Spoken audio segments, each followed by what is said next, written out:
Auburn dominates in its final two-out game before its matchup against number 1 Houston. What are the keys against the Cougars?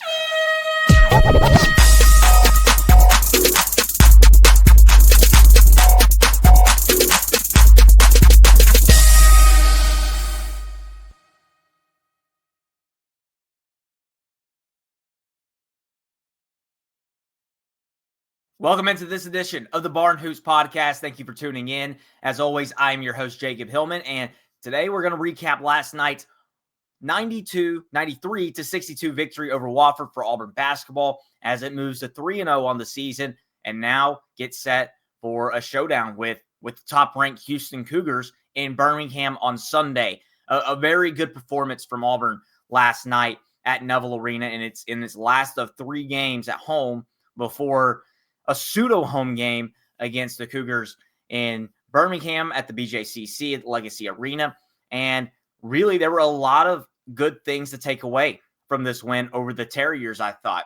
And while Stephen Pearl, there were times when he was frustrated during that game, and he talked about that in his post-game presser on how he's going to coach no matter what the score is, whether the Tigers are down 30 or up 30 or a tie game, he's going to coach the same way. And there were some lapses on specifically defense in that ball game that frustrated Coach Pearl, and he really wanted to make sure he set the tone going into this game against Houston. But first, before we kind of look into last night's game as well as the game against Houston that's coming up, a reminder that you can sign up now for $25 off your annual subscription at thebarnauburn.com.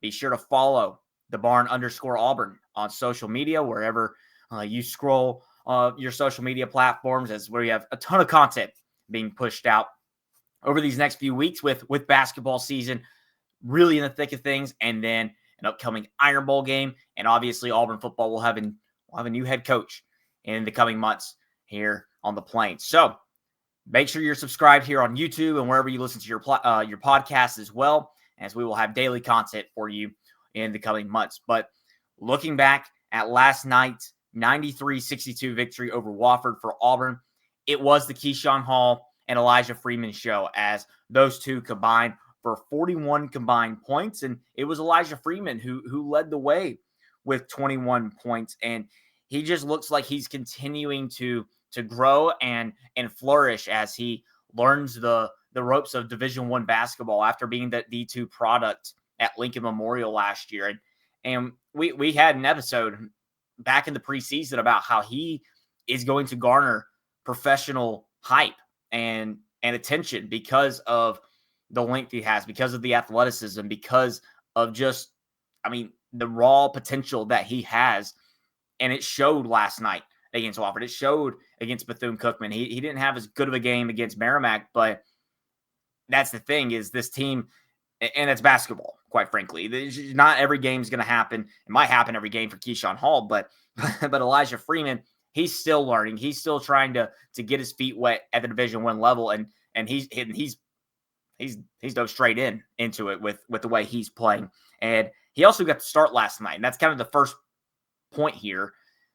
It's a new starting 5 for the 3rd game in a row, and partially because of Keyshawn Murphy's injury. And Keyshawn Murphy, he was available last night in case of an emergency.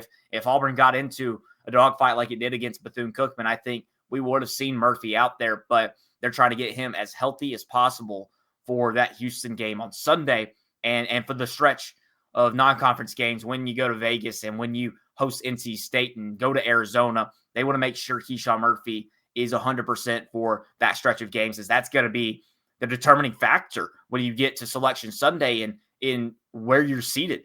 Now, obviously, the SEC matters as well, but those are the games that are going to be the difference between being the last 5 seed or the first 6 seed, and that's a huge deal for an NCAA tournament team. But the starting 5 last night. So in game 1, Keyshawn Murphy was obviously the starting 5. Then it was Sebastian Williams-Adams with Keyshawn Hall. Philip Jovich was in there. Last night, it was Tahaad Pettiford. Elyjah Freeman was, I would say he was the starting 2. Keyshawn Hall slid up to the 3. Philip Sebastian Williams-Adams was the 4, and Filip Jovic was the 5. And all these guys got significant minutes. 21 and a half minutes for Sebastian Williams-Adams was the least amount for any of those 5 starters. And Williams-Adams didn't quite have, it was similar to what Freeman did against Merrimack, where he didn't seem as impactful on the box score, but I mean, he was 4 of 4 from the field with 3 rebounds and 8 points with a block shot steal. That's an effective performance from your freshman power forward. So again, I think that this is going to be a game-to-game basis. Who's going to be the guy other than Keyshawn Hall? And hopefully you say who's going to be the guy other than Keyshawn Hall and Tahaad Pettiford. We'll talk a little bit about Pettiford in a few moments, but this game overall on the offensive end continues to be effective for Auburn. It was the first time Auburn has scored 90-plus points in its first 3 games of the season since 1987. I mean, that's going back to Coach Sonny Smith, who has his name in the rafters at Neville Arena. So this offense is coming along, and this team is going to have to lock in defensively. And the rebounding hasn't been a problem the last 2 games because Auburn's been so much bigger than both of the opponents. And now that is without Keyshawn Murphy. So that is a positive, is that they do look good without their biggest player on the boards, but it's going to be a different animal against Houston and in the rest of the non-conference after these last 2 games. I think Wofford's biggest player might have been like 6'8". So you should have out-rebounded Wofford by the 21 that you did last night. Grab 20 offensive rebounds and not let Wofford score but 7 second chance points. So I thought Auburn did what it was supposed to do. And regardless of the context there, it's good for Auburn just to see that happen and kind of get in that rhythm and know what it feels like for Sunday, because it doesn't need to be a foreign concept to grab offensive rebounds or box out an imposing defender, kind of like a Joseph Tugler or a Chris Sinak Jr. Those are the guys that are going to be going up for rebounds on Sunday for Houston, and they're going to be tough to box out. So, yeah, I thought Freeman was really impressive, and he continues to flourish and kind of grow into his own now that he's in Division I basketball. And then, of course, Keyshawn Hall was as special as ever. 4 assists away from a triple-double. He scores 20 points, grabs 11 rebounds, dishes out 6 assists. Didn't get to the free throw line as much last night as we've seen lately. 3 of 3 from the free throw line. He was 3 of 3 from 3, 7 of 10 total from the field. Just a really efficient performance. And he turned the ball over 4 times, but when you're doing that, when you're dishing out 6 assists, I think I'm fine with 4 turnovers, quite frankly, as well as the fact he had 3 block shots and 2 steals. It's really good to see Keyshawn Hall continue and really carry over what he was able to do last season for UCF in the Big 12, where he was the leading scorer in the Big 12. And he's looking like that again here in the SEC. He's the first Auburn player to start a season with 3 straight 20-plus point games since KT Harrell in 2014 to start the Bruce Pearl era. So a similar start to the Stephen Pearl era. You like those signs quite a lot if you're an Auburn fan. So I think that Hall, and another thing is Hall has scored quite a few more points than KT did. KT had 2 games of 20 points, and last night was Keyshawn's first game of 20 points when he had 26 and 25 in his first 2 outings. So obviously those 2 guys were really impressive. I thought Filip Jovic, he had good stretches. He had some bad stretches as well, but he was grabbing rebounds. He was physical. He seems to be figuring out how he has to play down low for the Tigers and in here in America in Division I basketball. So it's good to see that kind of grow on him, and he's starting to figure that out. Tahaad Pettiford, let's kind of talk about that. Pettiford, the shooting struggles were nothing new. If you remember last year, it's interesting because he does not shoot as well at home as he does on the road. And so far this season, I'm going to have to find it, but the numbers are obviously not great. I mean, if you take away Tahaad's 4 of 17, Auburn definitely shoots close to 60%. Auburn was 36 of 71 from the field. And yeah, I mean, if you take away 14 misses, then that looks like a much better numbers. But he's your all SEC guy. He's your all American. He's going to have to come along at some point as the engineer of the offense. And the offense looked good when he was out there as the point guard. He was sloppy with the ball at times, and Stephen Pearl is challenging him defensively, which is the most important thing. Coach Pearl kind of talked about this in his post game of last year. He looked back at the Houston game, obviously getting ready for this upcoming Sunday, and that was Tahaad's coming out party for the season and for his career. And the reason he was so effective was because he was locked in defensively throughout that game. He had some big shots late that sparked that comeback against the Cougars. Remember, Auburn was down in that game and came back late to kind of take control where there was no chance. So when Tahaad does figure that out, so far this season, Tahaad Pettiford is 4 of 23 from 3. That is 17%. That's not going to continue throughout the whole year. From the field, he is 12 of 43, 28%. Again, not going to continue, but he's got to find it Sunday.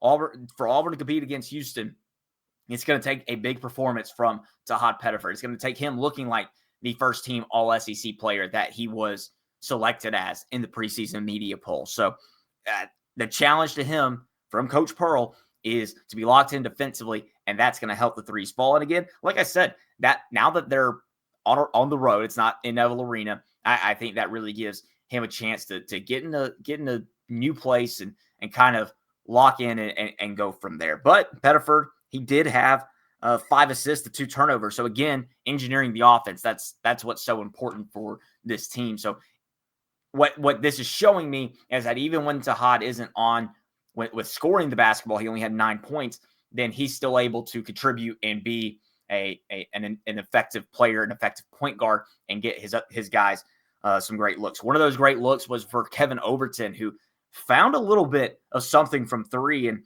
I like that he was showing the confidence. He was 3 of 7 from 3, but he had a possession or 2 straight possessions with 3-pointers, and he had a heat check after that. But Tahaad had a really impressive pass from the baseline out to Overton on the left wing in front of the Auburn bench that just was really impressive and showing the playmaking ability of Tahaad. And that Kevin Overton is going to be kind of your I think he's your under the radar guy offensively in the aspect that everyone's going to be focused on Pettiford. Everyone's going to be focused on Keyshawn Hall. Keyshawn Murphy, when he gets healthy, is going to be another guy that defenses have to game plan, especially for. But Kevin Overton, as Auburn's probably best defender in the backcourt, he's going to be a guy that can kind of sneakily grab or get 10-plus points in a game, and you look up and Auburn's gone on a run because Overton has gotten hot from 3 or even driving to the basket. He had 13 points in the win last night. So a lot of good performances last night. I thought Emeka Opurum continued to show his growth, and he's going to have the toughest challenge probably of the year with Houston and this defense. And he's going to have to play minutes because while Keyshawn Murphy, the hope is for him to be 100%, it's hard to imagine that he'll quite be there by Sunday by the time that rolls around and the Tigers are facing number 1 Houston. And I think that Opurum is going to have to be big in that game. He had 7 rebounds last night, again, against a smaller Wofford team. But he's just an imposing presence down low, and that's what's so important. I think he's starting to find his rhythm offensively. He's in the right spots. He didn't score a ton last night, but still just important for him to be in those spots and open things up for his teammates. So, again, I was really impressed by this performance. Keyshawn Hall is rising in kind of those player of the year analytics, and if he's scoring 20 a night, he's getting a double-double every night. It's going to look a lot like what Janai Broom did last year, and there's going to be another player of the year campaign for this guy because, again, he just looks so dominant. And last night I thought it was different from the first 2 games where he's not going to the free throw line almost 20 times. He's making shots. He makes 3 threes and is able to get to the rack and do his thing there and impose his will. So really impressed by that. And then, again, I talked about the rebounding. 48 rebounds to 27 for Wofford, and it turned into 20 second chance points. I would like that number to go up a little bit with 20 offensive rebounds you don't, I mean, sure, a point per offensive rebound is great, but I still think when you have that many, it'd be nice if you can get 25 to 30 or so. You're not going to get 20 offensive rebounds against Houston in all likelihood. That's just not going to happen. But each time you do get an offensive rebound, it's going to be important to convert on that in second chance points. So excited to see that. I thought Auburn also struggled again with layups. Contested layups are something that I'd like to see Auburn finish a little bit stronger on. And while these teams are giving heck of an effort with chase down blocks or just with their bodies in the paint, it's only going to get tougher into the SEC and into these tough non-conference games. So it's going to be really important for Auburn to find a way to finish some of those or at least draw enough contact for a foul, as Keyshawn Hall has done so far this year. But yeah, I mean, Auburn led by as many as 33, had a 9-point scoring run. This team is a slow, methodical way of beating teams down. And that's partially because the defense isn't quite where Coach Pearl and the staff wants it to be, but the offense is obviously there and continues to grow, and guys continue to find their role and where they're best suited. Caden Magwood, I thought, was really impressive in the minutes that he played. And Magwood played 14, was 4 of 6 from the field, had 1 3-pointer. He had an assist, no turnovers, but he had the ball a lot. And that's what was so good to see. And the moment was in the second half when Auburn was up 30 and Coach Pearl called that timeout out of frustration. And it was because of the defense of Magwood and Bashir. It was a second group that went in. Coach Pearl called the timeout, had his coaching moment, and put the first team back in, let them sit on that and kind of reflect on it. And I thought that was important in that kind of game where it was out of hand. Auburn had pretty much clinched that game. You knew what the result was going to be. So it was good to see those guys and I also thought it was a moment for that first team where they didn't expect to go back in the game at that point, and they were thrown back out there and they were able to spark another run. So again, going back to the rebounding, we're looking at number 1 Houston coming up on Sunday in Birmingham at Legacy Arena at the BJCC, 2:00 Central Time, primetime ESPN slot, as Auburn will be going up against the top-ranked Houston team that was in the national title game last year in the Final Four with the Tigers. These two teams faced off in Houston last year at the Toyota Center, a road game for Auburn, and it'll be a road game on Sunday for Houston with the anticipated turnout for the Tigers with the Auburn witnesses. So what are the keys? What does Houston bring to the table? And so far this year, it's a lot of what you come to expect from a Kelvin Sampson coach ball club of this team is going to suffocate you defensively and not let you score a lot of points. So just going back to the exhibition, Houston beat Mississippi State 61-52. That doesn't look all that impressive, but it was because the defense just continues to do what it's done over the last several years for this team. It beats Lehigh 75-57. That's not a huge win, but again, 57 points allowed is a great number. 65-48 over Towson. And then tomorrow night, its last tune-up will be against Oakland in Houston before it makes a trip out to Birmingham. So really important to keep the flow going offensively. It's not going to be as easy as it was these first 3 games. Obviously, that's not even a bold statement whatsoever. But it's going to be the first time that these guys and Bethune-Cookman, they got hit in the mouth a little bit, but it's going to be a different punch from the top-ranked Cougars on Sunday than what Bethune-Cookman brought to the table in the season opener. So a lot of the key returnees, you're looking at the shooting guard and Emmanuel Sharp. He leads Houston in scoring. Power forward Joseph Tugler. He's a big guy down low. He's kind of the enforcer for the Auburn Tigers. I'm really interested to see how Sebastian Williams-Adams holds up against Tugler, who's an experienced guy. And then it's going to be Williams-Adams, his first real test as a freshman in college basketball. And then Miles Uzon, the star point guard that really makes that engine run.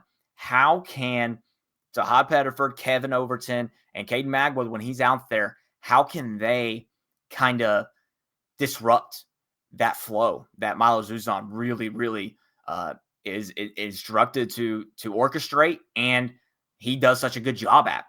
This year, Uzon, he's not the leading scorer, but he is averaging at 11.5 points per game, while also dishing out 11 assists so far through 2 games. So that's kind of the kill. He's averaging 5.5 assists per game, and that number is going to continue to go up. It's not the numbers that Braden Smith of Purdue is going to put up, but it's a very similar play style to him. And I think he's a little bit more score first before Braden Smith, but he's also in a similar boat as Tahaad Pettiford. He's 4 of 17 from 3, 24% from 3. He's struggling to find his shot like Pettiford is so far. So I expect that to even out a little bit, whether it's tomorrow night and it's in their final tune-up game or on Sunday against Auburn. You've got to expect Uzan, the guy who really took the Cougars to the Final Four last year, to find his rhythm.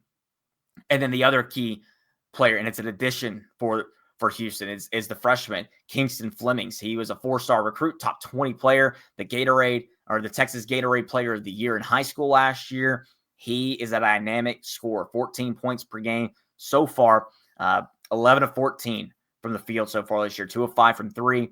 And he's just going to be a guy that is going to be trying to fill up the stat sheet on the points column. And I think that Kingston, another guy that is probably going to have his matchups with the backcourt in Kevin Overton and Tahaad Pettiford and Caden Magwood.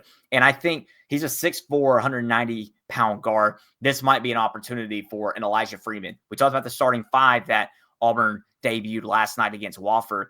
Is that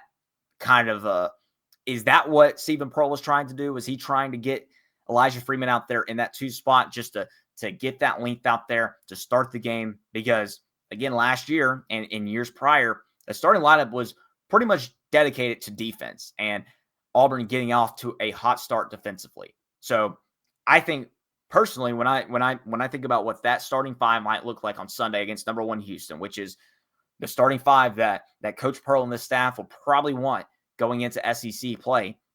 Tahaad Pettiford. Is it Elyjah Freeman? Is it Kevin Overton? Then is it Keyshawn Hall? And then you're going to have a choice between Sebastian Williams-Adams and because what you could also do is put Kevin Overton at the 2, Elyjah Freeman at the 3. You go back to the game 1 starting lineup with Freeman at the 3, Hall at the 4, and Murphy at the 5. But I think they like Sebastian Williams-Adams at the 4 spot starting the game because of his physical presence, because he's been so just key and instrumental in this team winning so far. I think they want him on the floor early and often. And like I said, last night, he played the least amount of minutes of the starters, but he was efficient, 4 of 4 from the field. And again, he's doing his job defensively. And we'll see if that's the case on Sunday against Houston. But that I think that starting 5 is going to be really telling. I expect to see Murphy back in the starting lineup. If not, he's going to be one of the first guys off the bench, and he'll be playing limited minutes just because of the injury and trying to get back to 100%. But the 2 through 4 spot is going to be really interesting to see how that plays out. We know Keyshawn Hall is going to be in that starting lineup, but is he going to be at the 4? Is he going to be at the 3? Elyjah Freeman, is he at the 2? Is he at the 3? Does Kevin Overton get that nod? We're going to find out on Sunday. So it's going to be a really, really exciting week leading up to that. And again, I just think that this game is your benchmark. Is Auburn ready for big time? Because in the SEC, you're going to be facing the lights now. Kentucky and Florida didn't look too hot last night. Those are the top 2 teams in the SEC, supposedly. But Florida ekes out a win against the Seminoles, and Kentucky loses a big one to Louisville in rivalry games. So I really want to see how this SEC develops. Alabama got a big win at St. John's and MSG on Saturday. Arkansas is a team that's looking like it's trying to get its gears going. And then Tennessee, of course, is the other team that you always got to look out for with Rick Barnes leading the charge. So it'll be interesting to see how the SEC starts to flow in these big non-conference matchups as we get to Feast Week and Thanksgiving week. And we'll be able to start to break things down and how we feel like Auburn's going to fare in the SEC when we get to January, once we start to see those games pan out. And like I said, it starts on Sunday with Auburn and number 1 Houston in Birmingham at Legacy Arena. I expect a huge Auburn contingent, a loud Auburn contingent, and that will play a factor in that game. I think it's also important for Auburn to get off to a good start against the Cougars. You can't dig yourself into a hole, into a big deficit, because then Houston is just going to park the bus, and that's when they play at their best. When they park the bus, they're able to control the tempo and just play defense however they want to. So we're going to break all of that down, how that game went on Monday, and a recap, and look at the outlook from there. Auburn will have a final tune-up before the non-conference schedule really heats up with Jackson State next Wednesday at Neville Arena. And hey, look, again, Neville Arena was better last night. That's what I'll say. Go get you some tickets on SeatGeek and attend that game. It'll be a great opportunity to see this team in action after hopefully a big win against number 1 Houston, and then the hype really would start up at that point. So I would get those tickets early. So again, we'll break down the Houston game coming up on Monday after we've really let it settle and simmered a little bit, and hopefully it's an exciting win for the Tigers. But again, that sets the benchmark for the rest of the season.